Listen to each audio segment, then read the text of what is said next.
Ontem eu estava numa discussão e uma moça falou comigo assim de forma bastante sentida, né? Sofrida, que ela estava com medo porque ela está perto dos 60 anos agora e ela dizia que o mundo tal como ela conheceu, aquilo que era certo e errado para ela estava começando a ruir, porque as expectativas ao redor de um tipo de país que via a solução à esquerda, principalmente capitaneada pelo PT, como sendo a grande opção moral do país, ruiu. Todo mundo sabe do que eu estou falando, não preciso entrar em detalhes. Ruiu, né? Veio ao chão. E isso leva e levou e continua levando grande parte, digamos assim, da inteligência brasileira a um sentimento de desorientação. Leva professores ao sentimento de desorientação. Porque tem um primeiro momento que você xinga, né? Então você xinga quem subiu ao poder, você xinga quem ganhou a eleição, você xinga quem fez maioria. Mas chega um momento que você para de xingar e você começa a perceber que, na realidade, o mundo que você achou que existia não é exatamente daquele jeito, né? Aí você pode entrar numa e dizer, ah, não, então o mundo não é confiável, ninguém presta, aí vem aquela ladainha do sofrimento. Ninguém presta, ninguém é confiável, né? Isso no Brasil, né? Estou falando do Brasil, daqui a pouco eu vou para o mundo.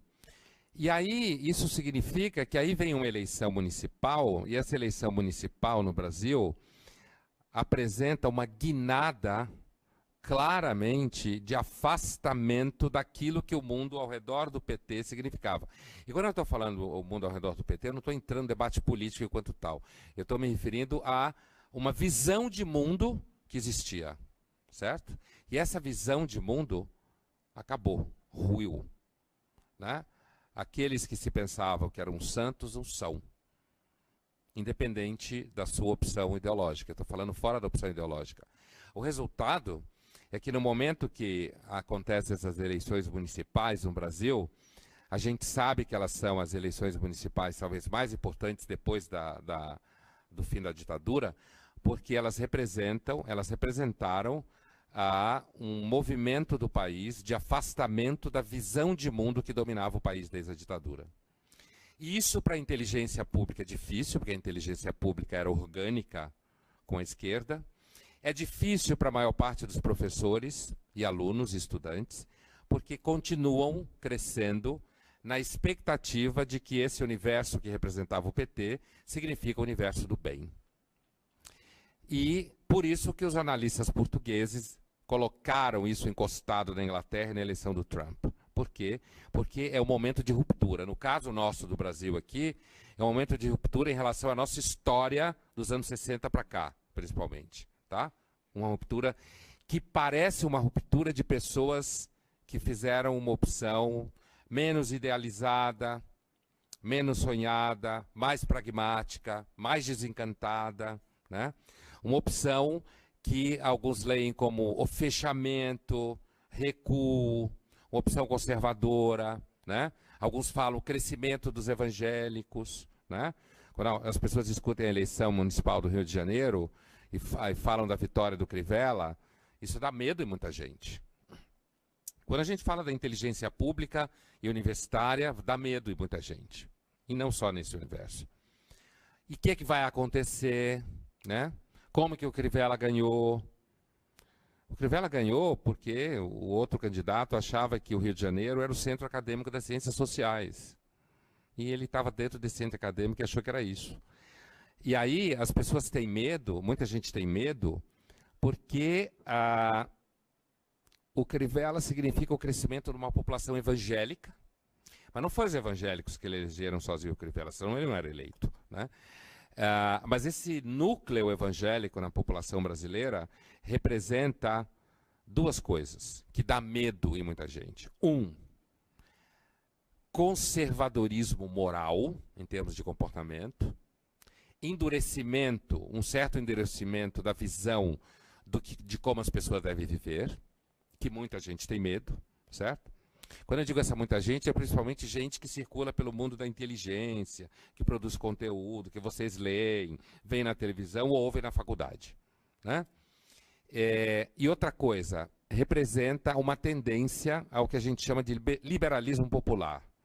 E os evangélicos, como os protestantes, tendem a acreditar que as pessoas não devem ganhar se elas não trabalharam por isso. Isso é a mentalidade de raiz protestante, né? Você ganha aquilo que você faz. E, portanto, há uma tendência a um discurso de diminuição do Estado. Duas coisas juntas que dá medo em muita gente. Conservadorismo moral, portanto, discurso centrado na família, discurso de redução de certas questões que têm a ver com comportamento, sexualidade, por exemplo, certo?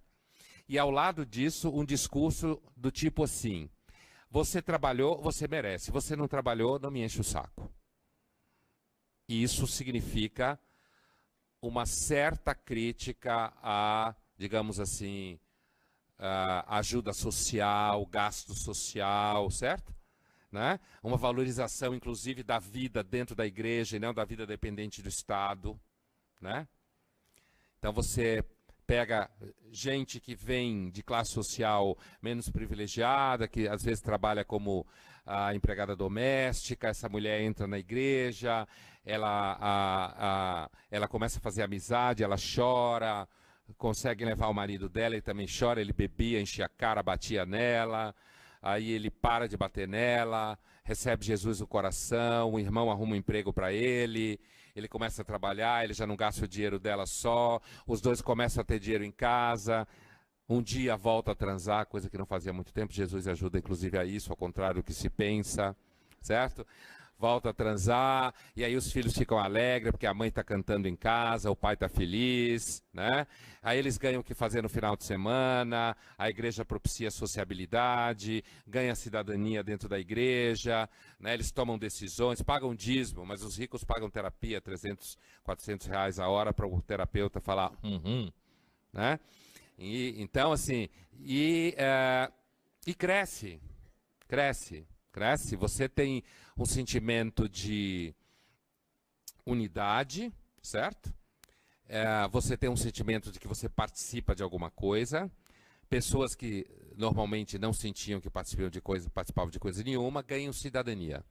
Então, uma das coisas que o crescimento da igreja evangélica no Brasil está ensinando para o povo inteligente, que nem eu, assim, que trabalha com política, ética, filosofia, história, geografia, sociologia e tal, jornalismo, é o seguinte: o movimento evangélico está mostrando no Brasil que ele consegue produzir sensação de cidadania mais do que o Estado brasileiro consegue. E de forma mais eficaz, e mais imediata, e mais barata. É só um dízimo, certo? E você recebe, em troca disso, amizade, sentido, vínculos, um equilíbrio familiar, né? Tudo que as pessoas querem na verdade.